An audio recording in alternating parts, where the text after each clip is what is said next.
Assalamualaikum warahmatullahi wabarakatuh. Perkenalkan Waalaikumsalam kami warahmatullahi. kami dari kelompok berapa sih? Oh bukan, nggak ada nomor kelompok. Kami apa?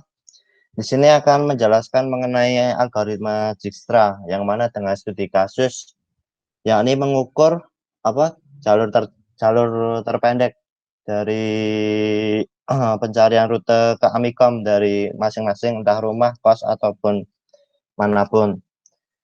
Di sini anggota kami beranggota slide sebelumnya. Di sini kami beranggotakan Rian Diki Satria, kemudian Muhammad Aldi Fahri Alamsyah, kemudian ada Bagas Arya Suara, Muhammad Reza Fernanda, dan saya sendiri, Musakbar Maulana.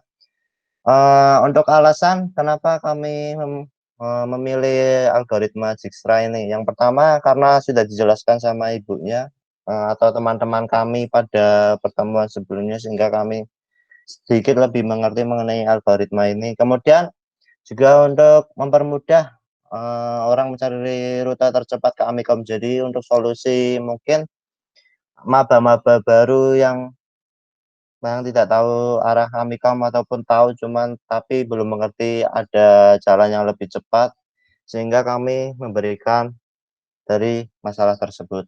Next. Nah, cara kerja dari project ini atau studi kasus ini yakni yang mana titik awal atau titik rumah yang pertama menjadi node pertama atau rumah kita, rumah mahasiswa tersebut menjadi node pertama, kemudian lalu tentukan bobot jarak pada node awal ke node terdekat. Jadi nanti akan memperbandingkan antara jalan satu, terus jalan dua, jalan tiga. Nah, di setiap jalan itu ada sebuah node atau titik-titik. Kemudian tentukan bobot dari setiap node ke node lain, kemudian set nilai 0 pada node pertama dan nilai tak terhingga pada node lain. Jadi sebelum melakukan semuanya itu, jadi node awal itu akan diset menjadi 0, kemudian node lain itu tak terhingga.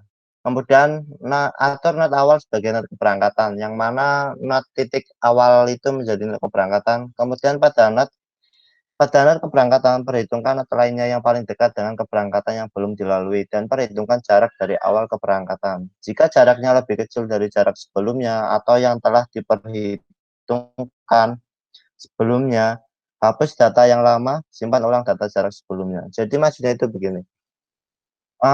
Ketika node awal dia bergerak ke node berikutnya, kemudian bergerak lagi ke node berikutnya, kemudian ada jalur persimpangan, dia akan memilih alur mana node yang akan diambil. Yang sebelumnya itu node-nya lebih jauh dibanding node yang baru ini. Maka node sebelumnya akan diganti datanya dengan node yang baru. Next. Kemudian setelah selesai menghitung setiap jarak pada node lainnya yang berdekatan, tandai node yang sudah dilalui sebagai node dilewati. Node yang sudah dilewati tidak akan pernah dicek kembali. Jarak yang akan disimpan adalah jarak dengan bobot paling kecil bobotnya. Seperti yang saya bilang pada step sebelumnya, yakni jadi ini akan mengkalkulasikan setiap node ya. Jadi ketika ada node, ketika misalkan dari rumah terus ada persimpangan, ketika kita memakai jalur yang kanan itu lebih panjang, yang mana nilainya 20, namun ketika kita melewati jalur yang kiri itu nilainya 15, kemudian jalur yang kiri itu ada persimpangan lagi nilainya 20, kemudian ke kirinya lagi nilainya 15, maka itu akan diambil nilai ke kiri semua itu, kemudian nilai yang apa itu yang sudah dilewati itu akan digantikan semua dengan bobot-bobotnya. Kemudian atur node belum dilewati dengan bobot jarak paling kecil atau dari node keberangkatan sebagai node keberangkatan. Untuk step berikutnya maka ulangi langkah dari awal. Jadi ketika sudah selesai melakukan perhitungan ke node berikutnya atau node belum dilewati, maka ketika sudah selesai maka perhitungannya akan sama seperti hal sebelumnya. Kemudian mungkin itu adalah cara kerja dari yang mana sistem utama sistem itu algoritma Dijkstra yang bekerja pada studi kasus ini, yang kemungkinan mungkin di apa ketika misalkan disuruh membuat project apa dalam bentuk aplikasi dari pilihan tim kita antara mobile atau web gitu. Next. Nah, algoritma yang kami gunakan seperti yang sudah saya sebut-sebut sebelumnya, yakni algoritma Dijkstra, yang mana bisa terlihat yaitu merupakan salah satu algoritma pencarian jalan terpendek. Algoritma bekerja dengan mengoptimalkan pencarian terpendek dari not awal sampai not terakhir, atau tujuan dengan memperhitungkan kalkulasi bobot terpendek.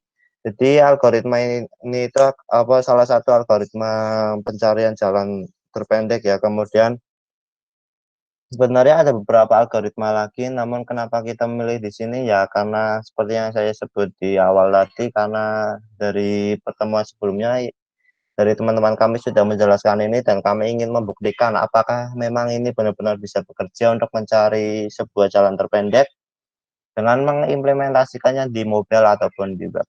Oke, next. Oke, mungkin sekian saja dari kelompok kami. Hanya hal tersebut yang bisa kami sampaikan. Jika mungkin ada beberapa kata yang kurang menjelaskan ataupun kurang cocok, mohon maaf tim kami. Terima kasih. Assalamualaikum warahmatullahi wabarakatuh.